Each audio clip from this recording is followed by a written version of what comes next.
35 minutes past 8 o'clock in the morning here in the Gambia. Now, yesterday, Thursday, Senegal's newly elected President Bassirou Diomaye Faye embarked on his first official foreign visit since taking office at the end of March. His destination, Mauritania.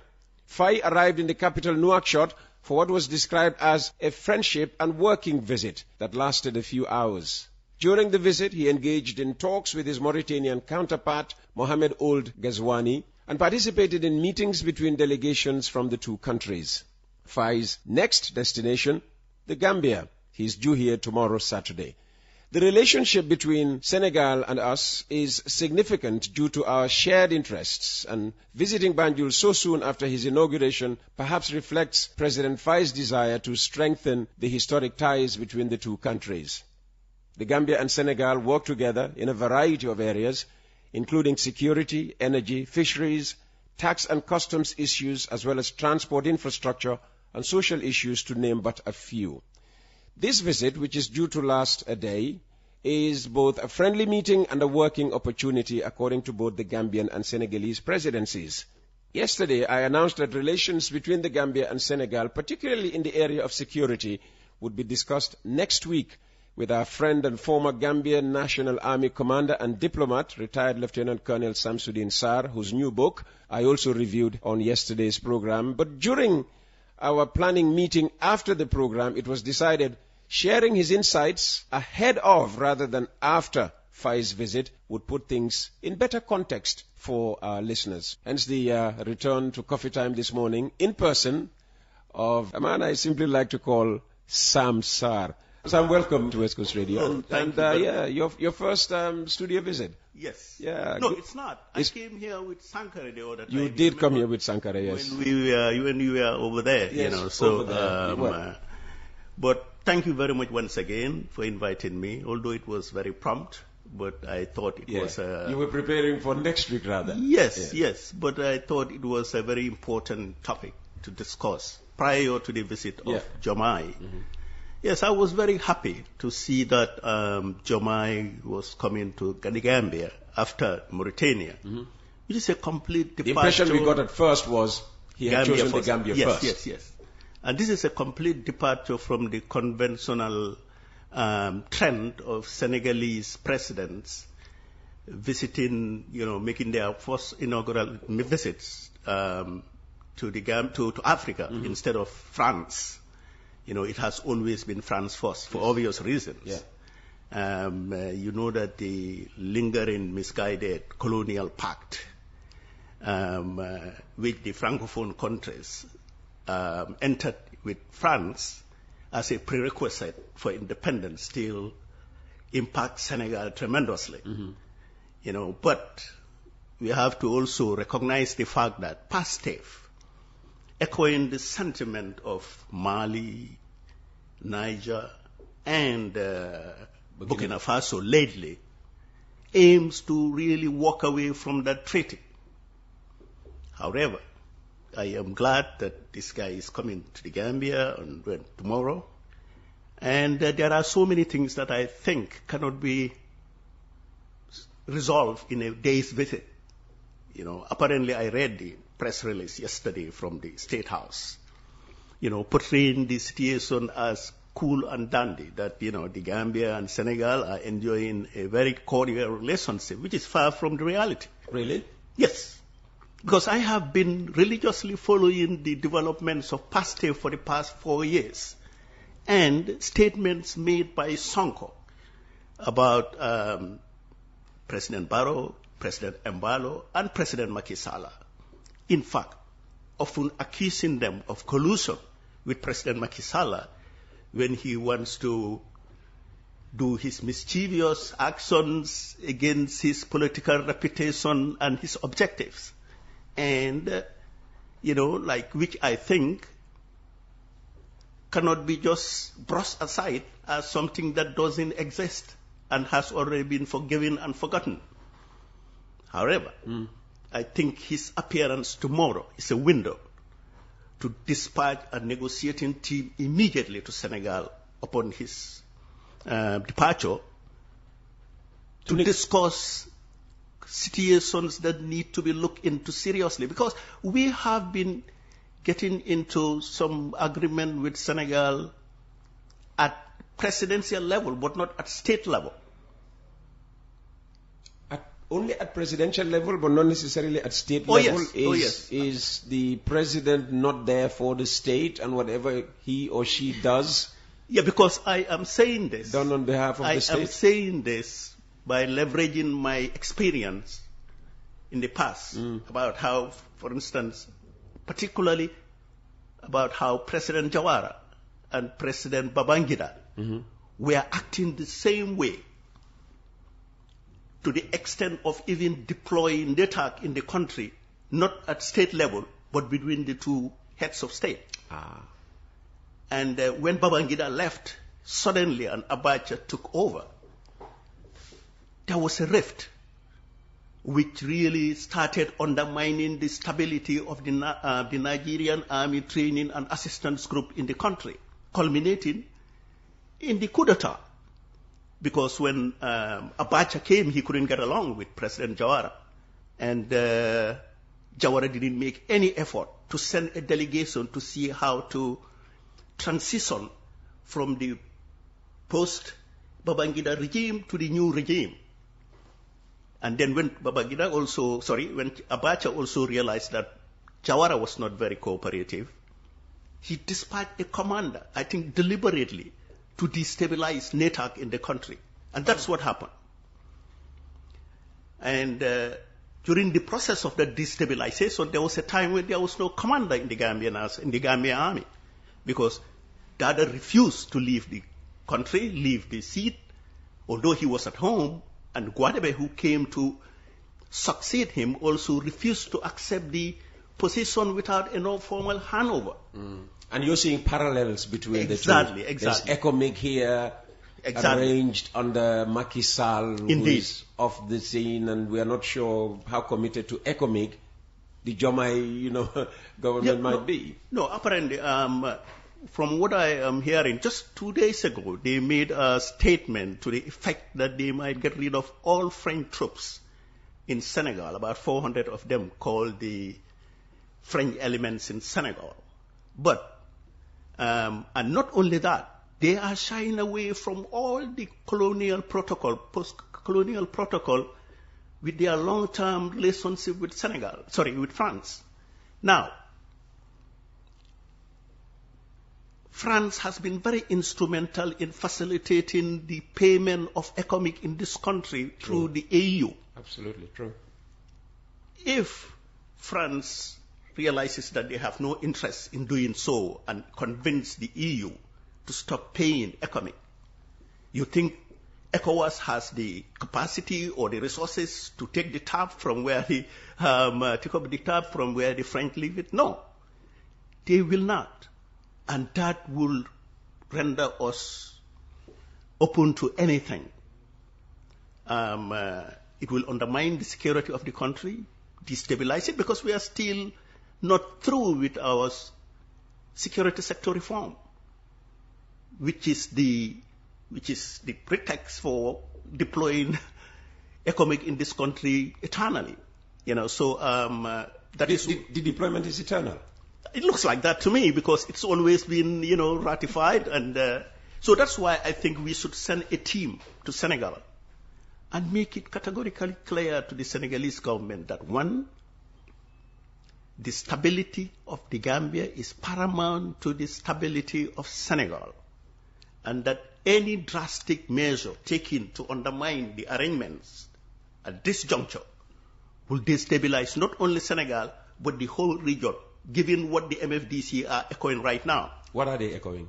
That they will need their independence. I saw them even raising the MFDC flag, Senegal Casamance flag, at some village that has not been identified, but people even say it's in Guinea-Bissau. But with Usman Sonko supposedly from that part of the country, should it not be easier to deal with the Casamance issue now? That has always been the government. In fact, he made a statement. I had a video being sent to me yesterday where he talked about how he could resolve that problem immediately after being elected. And people think that the French are trying to use it as a as an insurgency obstacle to the objective of Senegal, which they are good at doing. You know, that's what, the French are good at doing that. I mean, like, that's what happened in the Sahel. That's why Mali, Guinea-Bissau, Ghana, Burkina Faso, and Niger decided to come together and get rid of every peacekeeping and foreign troops in their country. And they are doing tremendously well in recovering areas that they have lost for almost 10 years. So, I mean, like, so coming back to this position, I think we need to really send a team, make them understand that we have to get together. In fact, Senegal and Gambia and Guinea-Bissau are part of anything that they should do to move forward, because they are moving away from everything that was conventional, Peter. The system change, complete system change. You know, they're talking about... but how easy would it be for us to tag along? Because we've been struggling with system change. Yes, but then at least we have to give them the impression that we are open to change. Not sitting down here, you know, contemplating their failure for them to adapt to us rather than... Contemplating their failure? Oh, yes, apparently. There are people contemplating the failure of the Diomaye Faye government? Oh, yeah, too many people, even Senegalese themselves. You know, you listen to the social media in Senegal, you see them every day, you know, talking about how, you know, Diomaye is too inexperienced, Sonko is becoming a stumbling block here and there, trying to drive a wedge between the two leaders who are really determined to constitute their positive manifesto, which I have read. I mean, like, they're talking about transparency. You know, I was just talking about lack of transparency.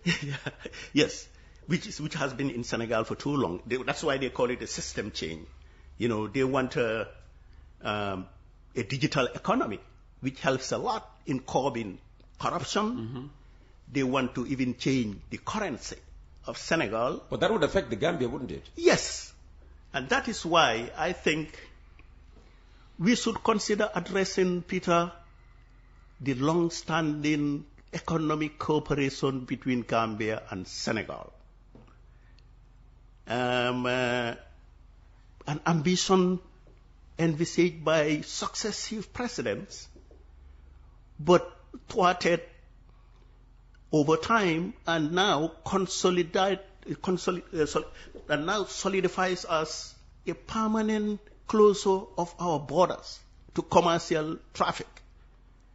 Since 1989, 3 decades now, take a march and trying to cross the border to Senegal and see what will happen to you. Jawara couldn't do anything about it. Jammeh couldn't. And even Macky Sall, with President Barrow enjoying a better cordial relationship, cannot do anything about it. I think that a currency, realizing a currency within the Senegambia region, encompassing Guinea-Bissau, and backed by our collective resources, independent of any reliance on depositing how much we are depositing to the Central Bank of France, is very appealing to me. That currency can take us a long way. You know, Sadao Jawara couldn't get along with Senegal because at some point, after about 7 years, from 1982 to 1989, Abdou Diouf wanted the federation to be the Confederation to be a federation. Yes, to become a federation. But the hitch was the Senegalese franc CFA was to take over the Gambian dalasi. Jawara and his, of course, experts knew at that time that we didn't know that 50% of Senegal's foreign reserve is deposited in the Central Bank of France every year. And if they want anything from it, they take a loan from it with interest. You know, perhaps that is what really stopped Senegal, Jawara from really cooperating. Unfortunately, Nino Vera was lured into the whole agreement, and now, Guinea-Bissau is stuck. So what I believe is, if these guys walk away from the CFA and, come up with what they call the Sene, I think that's the currency they are talking about now, I believe we can work with them and see how we can consolidate a good economic cooperation, Peter, that will help us, get rid of all these artificial borders. We are afraid of it, but I think it's the best. Otherwise, we will continue to be encircled, economically embargoed, and, frustrated all along. No president can change that. But that's my impression about the whole situation. However, the security is my concern. Okay. I don't want them to pull the plug on the Gambia, which I think should be prioritized by the borough government. And so, the Senegalese government, that you're not doing us a favor. This is a mutual interest that should be safeguarded so that we don't really get into trouble. How can we harm the security of Senegal? Senegal can harm our security anytime, apparently, but how can we harm the security of Senegal? You see, if you listen to the Senegalese, they have always accused Jammeh of fueling the war in the south. The south. So, if they destabilize us in terms of security, we can open our doors for rebels to come and stay here. They will just pursue them here and, bombard us in the process as well. And it would boomerang into their country because, it will be just another war that will be funded by the West to prove them wrong in their ambition of shying away from their arrangement, especially France. They will foil them, they will fund them, they will give them, guns, and it will stretch forever. Guinea-Bissau is open to that, if possible.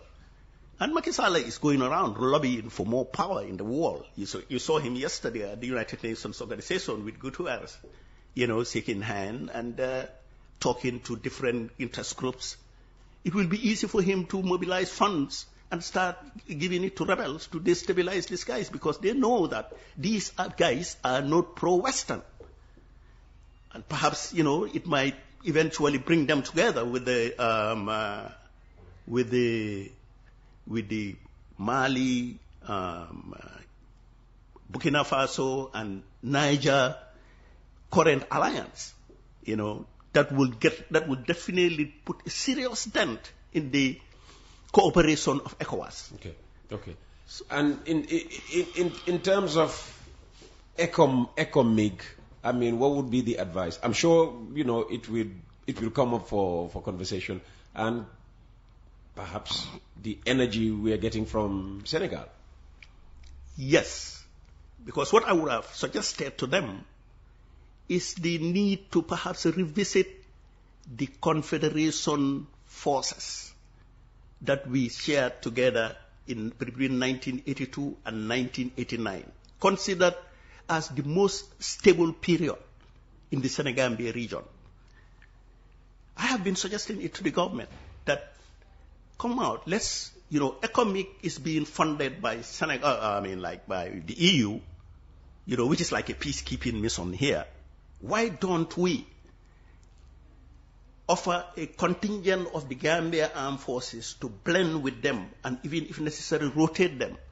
Because one, the soldiers will enjoy the benefit like any other person and they will work together and avoid the unnecessary clashes we always have between the Senegalese forces and in particular the Fonyi people and the Casamas people in our borders. Because when we rotate, when we patrol with them, if they want to go out of line, we will know that they're going out of line. Or if we need to talk to rebellious communities, they can send Gambians to talk to them rather than Senegalese. If that rotation was established, it will be like the Confederation days. It was the most beautiful place at the time, period at that time. I served in the Confederation Army for 2 years. When I was leaving the Army as a second lieutenant, I was paid what? $1,100, and I went to the Confederation as a second lieutenant and started receiving $5,000. Oh, wow. International pay. So and everybody aspired to go to the Confederation. It was the best thing for the army. However, when the Senegalese pulled the plug in September 1989, they left us in disarray. And we never recovered from that. Peter, what saved us in 1990 from a coup d'etat was ECOMOG in Liberia.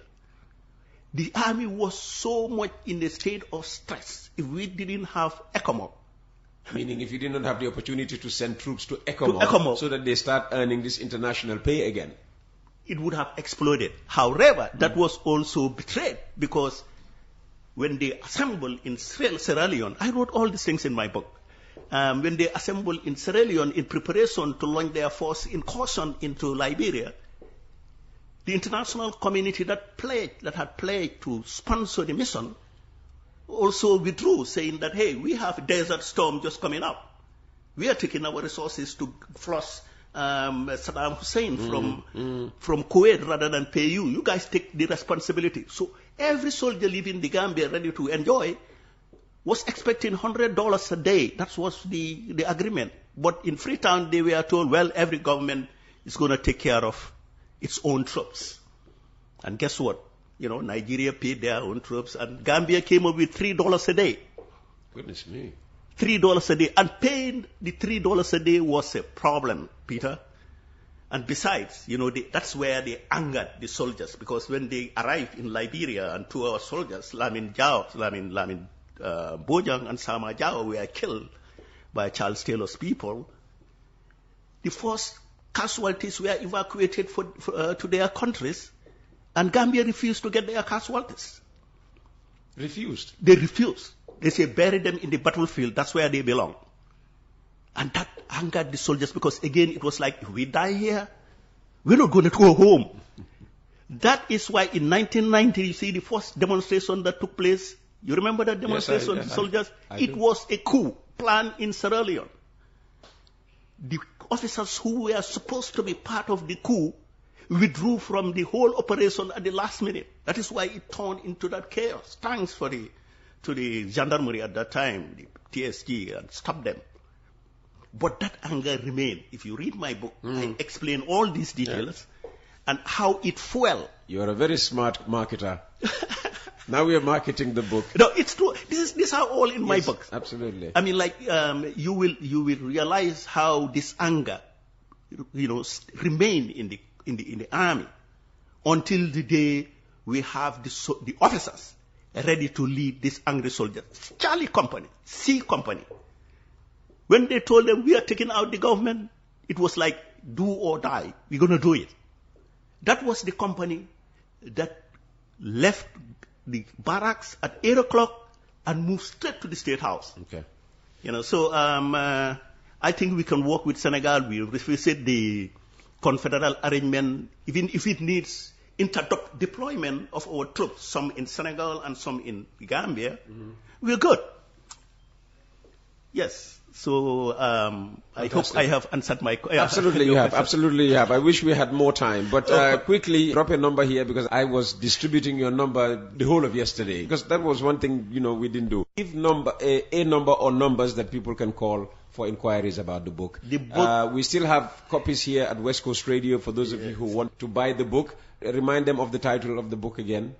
Testimony of a Gambian retired military officer and diplomat. I have them at the mall also. There's a Gambia mall, former Tipagaras. That's the Tipagaras mall, and it's called ShopRite. I have the number. I'm looking at the number, but I could be called on 713 that's 322244. 7122244. Exactly. Or 3428774. That's what it is. Thank you very much. Sam, thank you very much for coming. That's retired Lieutenant Colonel Samsudeen Sar, whose book is out. Very interesting book. And you're going to autograph one book for one very special person. Now, I won't put you on air because I wouldn't announce the person's name, all right? But it just shows you the appeal the book Already has. Yes. Yeah. Yes. That brings us to the end of today's edition of Coffee Time with Peter Gomez. The program returns on Monday. Thank you very much to all our sponsors. Have a very good weekend and catch you on Monday.